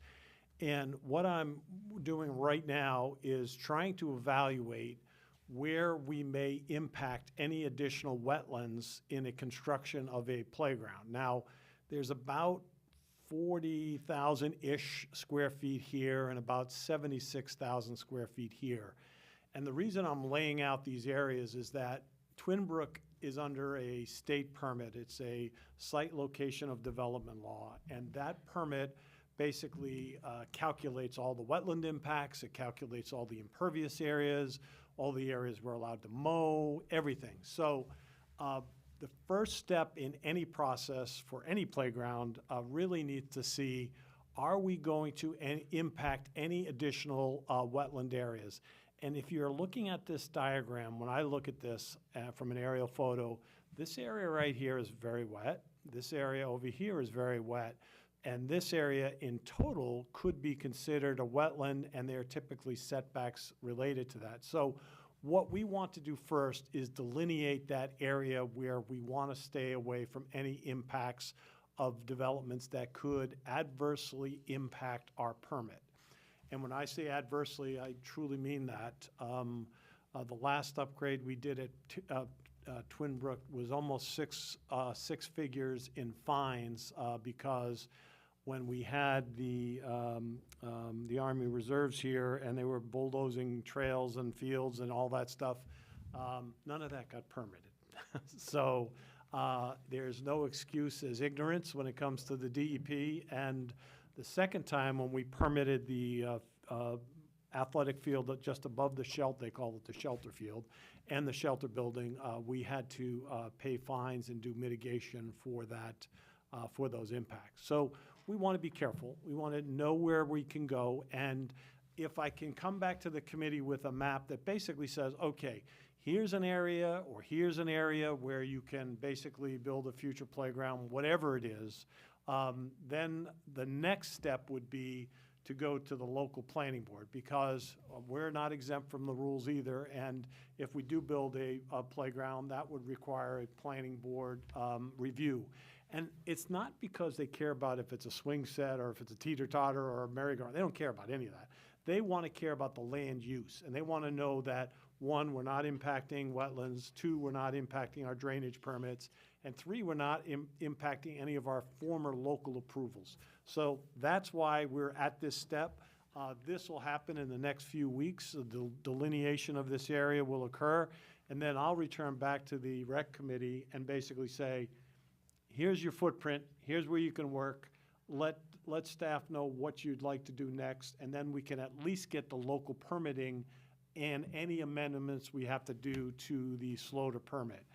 To do that, it would be a recommendation back to the town council for an expenditure out of that reserve. So that's why all these interrelated steps are kind of important. You can't just go from, yeah, let's build one and throw it out there. It just doesn't work that well at Twin Brook, and it also requires planning board review. But more importantly, if we have to amend this SLOTA permit, those amendments, could be anywhere from $30,000 to $50,000. So we have to be really careful on how we follow the procedure. And I'm expecting maybe the end of November, that would be back to you if the rec committee can meet between when we get that report and if it doesn't happen till December, it's not the end of the world either. So it'll all really be dependent on what the rec committee makes for a recommendation to you, and then you'll have a public hearing and decide what you'd like to do to move forward. But it's really step one, and it's the most boring step in the process because it's not the fun stuff. It's not the pictures, it's not the kids, it's not any of that. It's really the regulatory piece that we too have to follow. So I'd love to see us get through that process by spring so that you have a better idea of what the rec committee is bringing forward to you. And just like the LCC, if you remember, they are in the ordinance now. They too have the ability to recommend subcommittees. They may put together a subcommittee. They may just say, let's get through the permitting, and then we'll come back to the council next year through the budget process for future funding. And it may be over, several CIPs that we get there. But don't know what it looks like yet, but I just want it to be legal. Awesome. It's usually a good policy. Yeah, definitely a lot of moving pieces, but very exciting. So that's it for me. Thank you. Councilor Eads. Just one thing, Mr. Chairman, just remind everybody that Saturday starts hunting season.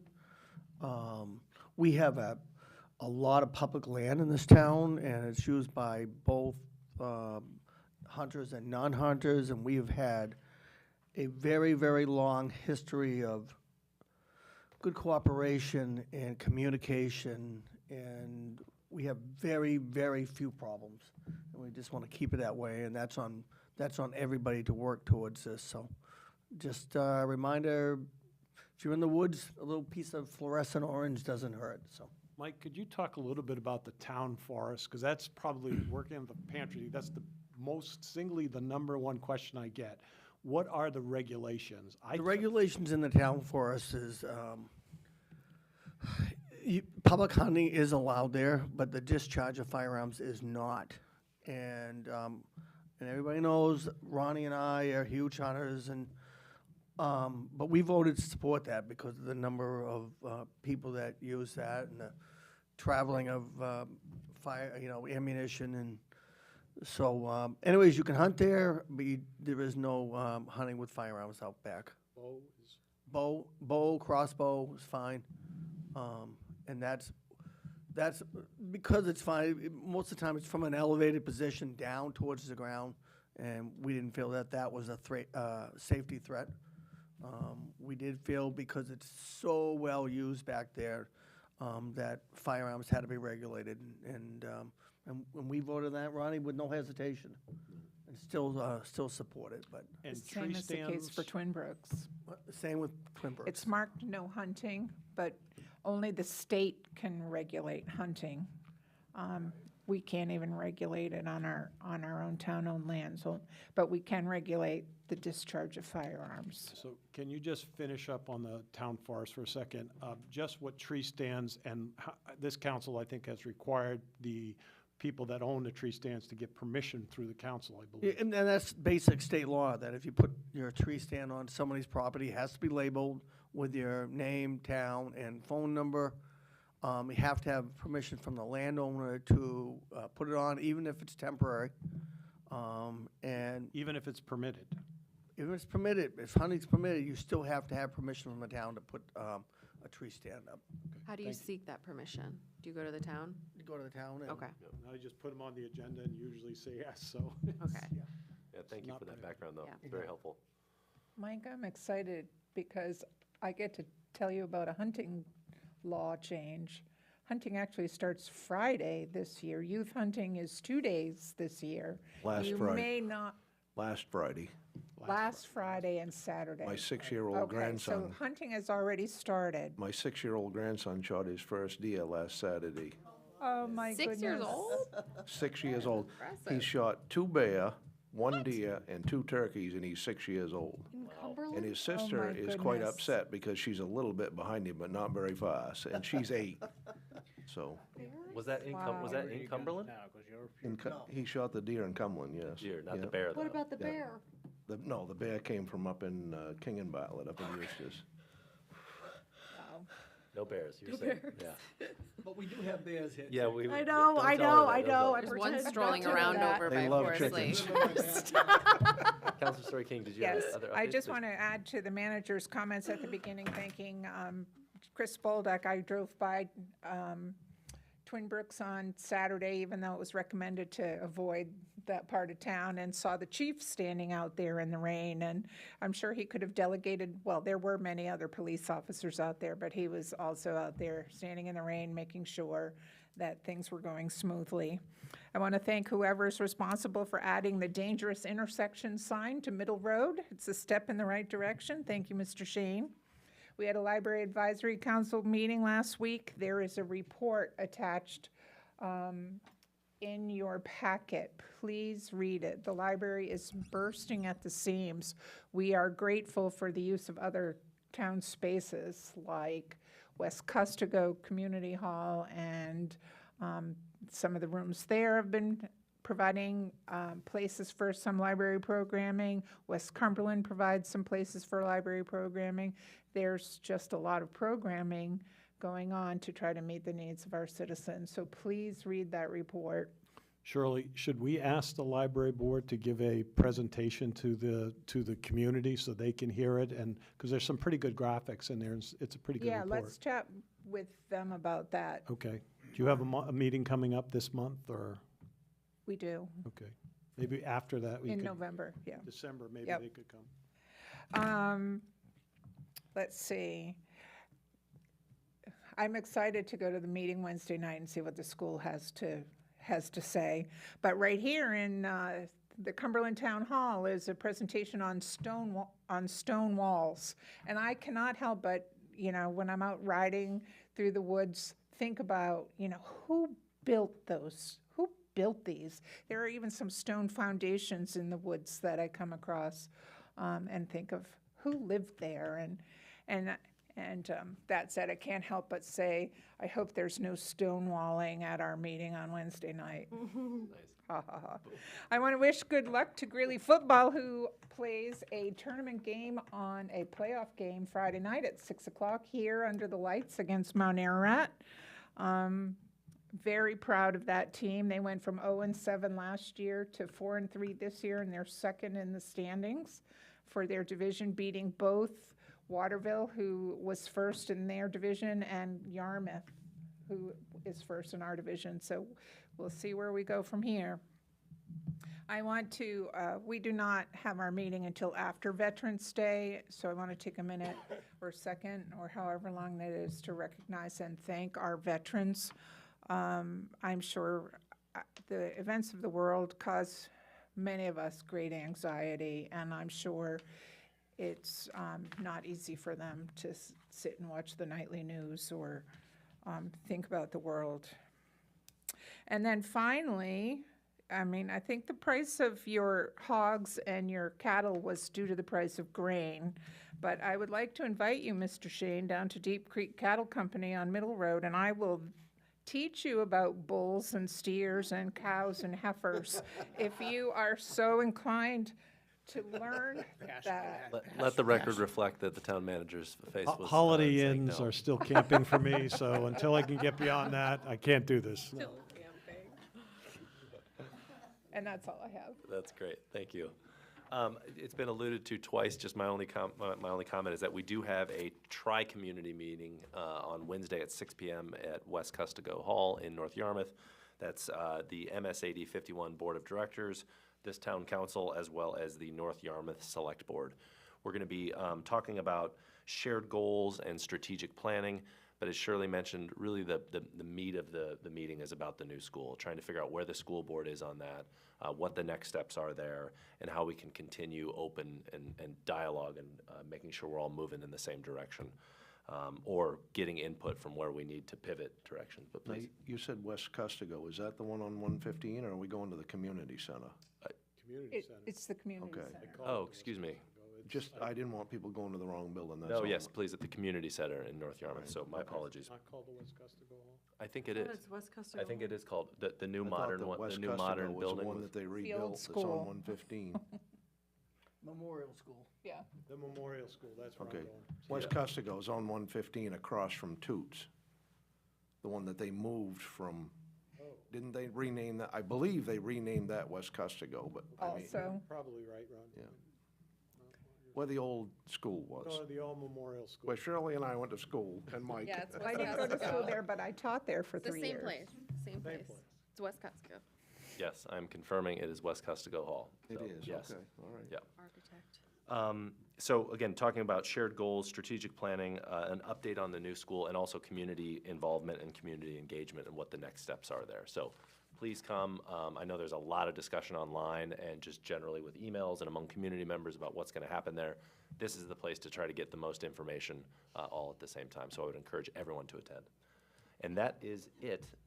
I would happily accept a motion to adjourn. So moved. Counselor Cotton. Counselor Vail, we have a motion, we have a second. All those in favor? Unanimous. Thank you very much, everyone. Yep.